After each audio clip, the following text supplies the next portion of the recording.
এটা শুক্রবারের ব্লগ। এখন ঘড়িতে বাজে প্রায় সন্ধ্যে 7:30 মতো। আর আমি এখন এই গাছগুলো একটু বাইরে যে বৃষ্টির জল খাওয়াতে দিয়েছিলাম সেগুলোই এখন তুলে যে যার জায়গায় রাখছি।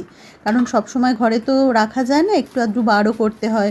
রোদের দেখা তো সারাদিনে নেই, ওই যেটুকু বৃষ্টি হচ্ছে সেগুলো আর কি গাছগুলো একটু দিলে, বৃষ্টির জল পেলে গাছগুলো আবার সতেজ হয়ে ওঠে।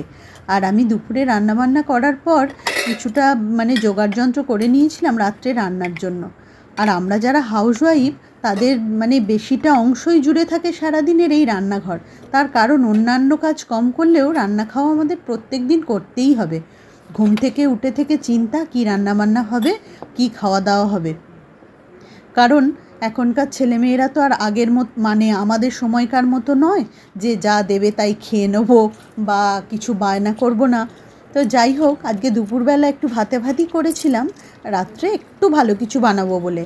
কারণ রিক তো বলেই মা একটু ভালো কিছু বানিয়ে দেবে, কারণ ও সারাদিনে যেদিন থাকে না রাত্রের দিকে একটু বেশি জোর দেয়।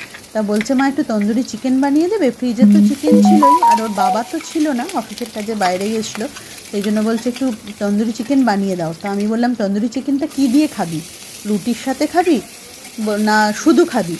তখন বলল যে শুধু খাবো না রুটি দিয়ে খাবো সেটা একটা ভাবনার বিষয়, কারণ রুটি খেতে তো আমার খুব ভালো লাগে না। রাত্রির হলেও আমি একটু ভাত জাতীয় জিনিসটাই পছন্দ করি। ওই জন্য ভাবলাম একটু হার্ড রাইস বানাই, তার সাথে তন্দুরি চিকেন বানাবো। এই রাইসটা বানাবার জন্য আমি কড়ার মধ্যে কুচি কুচি করে পেঁয়াজ আর রসুন দিয়ে দিয়েছি সাদা তেলের মধ্যে। তারপর একটু চিলি ফ্লেক্স, একটু মিক্সড যে হার্বস আছে সেটাই দিয়ে দিয়েছি, কারণ অরিগানোটা ফুরিয়ে গেছে। দিয়ে খুব ভালো করে নাড়াচাড়া করে নুন, গোলমরিচ, একটু লেবুর রস আর বাটার দিয়ে দিচ্ছি ওপর থেকে। এই রাইসটা খেতে বেশ ভালো হয়, গরম গরম খেতেই বেশি ভালো লাগে। তো কী আর বানাবো, ভাবলাম এই রাইসটাই একটু বানাই। আর ধনেপাতা, যেটা আমাদের হাতের কাছেই থাকে, যদিও এখন ধনেপাতার সময় নয়, তবুও বাড়িতে কিছুটা ধনেপাতা ছিল, সেটা একটু কুচিয়ে দিয়ে দিয়েছি, কারণ ধনেপাতাটা দিলে তো ফ্লেভারটা আরও অনেকটা ভালো হয়ে যায়। আর তন্দুরি চিকেনের জন্য চিকেনগুলো তো আমি ম্যারিনেট করে রেখেইছিলাম, তো সেগুলোই এখন সেঁকে নিচ্ছি।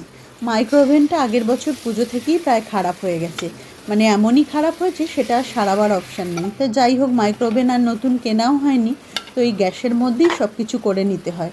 আর আলুটাও আমি হালকা ভাপিয়ে রেখেছিলাম, কারণ এই তন্দুরি চিকেনের যে মশলাটা থাকে তার মধ্যে একটু আলু, পেঁয়াজ, একটু কড়াইশুঁটি এগুলো মাখিয়ে নিয়ে একটু সেঁকে নিলে খুব ভালো খেতে লাগে।